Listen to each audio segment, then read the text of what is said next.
Hey everybody, welcome to Saturday Scares with Kyle. I'm your host, Kyle Goethe from GoatFilmReviews.com and the Kyle and Nick on Film YouTube channel, which you're watching right now.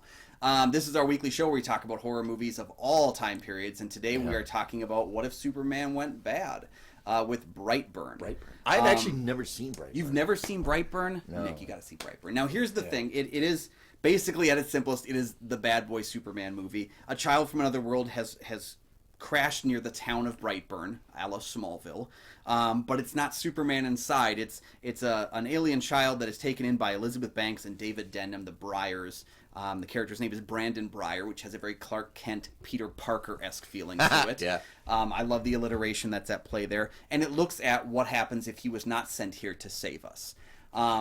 For a good chunk of the first act of this movie, it is playing on those Superman tropes as much as they legally can get away with. This is not a movie that was made by Warner Brothers, and it comes dangerously close to copyright infringement, which is kind of funny considering James Gunn produced it, and now he's directing our new Superman film.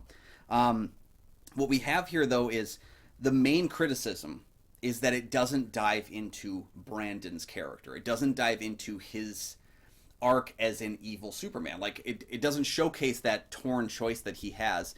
I don't know that the film is going for that as much as it's going for the viewpoint from the parents, from Elizabeth Banks' character Tori, from David Denham's character Kyle, in that they are, it's very much like Eraserhead or The Brood, where they're like fearful of their child. They're fearful of what they don't understand. And I do think it asks that age-old question of, what if the child that you took in is something dark? I mean, and that's a terrifying fear that I imagine people don't talk about very much, but probably have. So it sounds like they did a version because there was a long line of a storyline of what if Superman landed in USSR. Yeah, Superman Red Sun. Yeah, Red Sun. And so this is very much like kind of an Elseworlds-ish tale. Again, as much as legally speaking we can get away with. Yeah.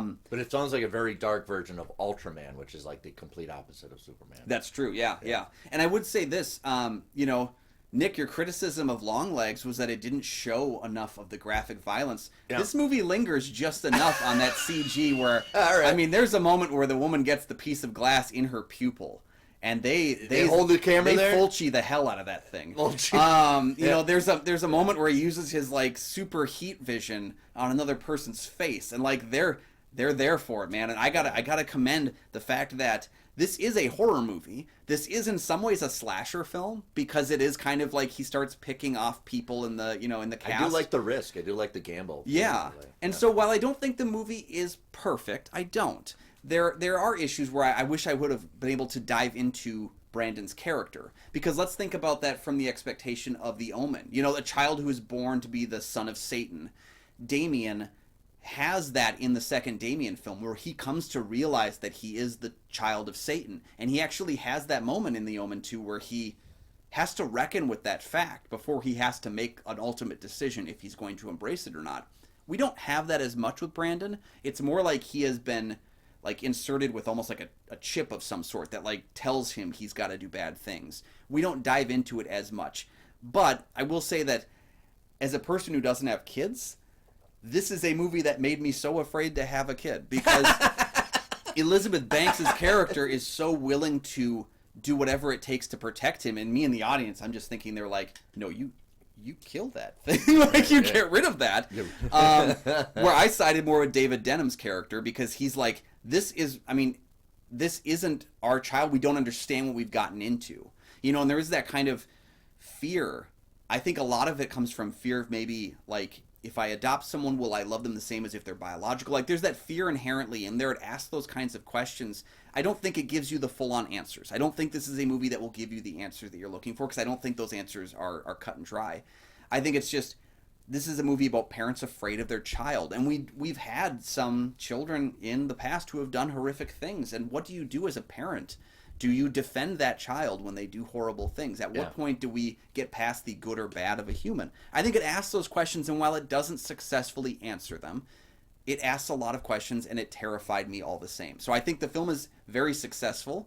If you've watched it, you see that there is a sweet post-credit scene that connects this film to James Gunn's Super, and asks the question of maybe we should have this really, really R-rated cinematic universe. A great appearance from Michael Rooker as like an Alex Jones type, who is asking horrible questions again about can we trust these children.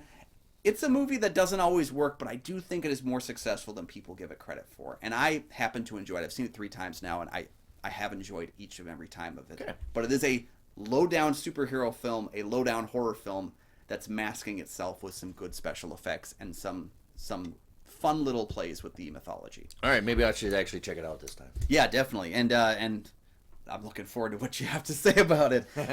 Join us next time, though. We are going to jump way back to the 50s next time as we talk about the mobsters and when they meet the monsters with the not quite B movie, not quite C movie, kind of D movie, Creature with the Atom Brain.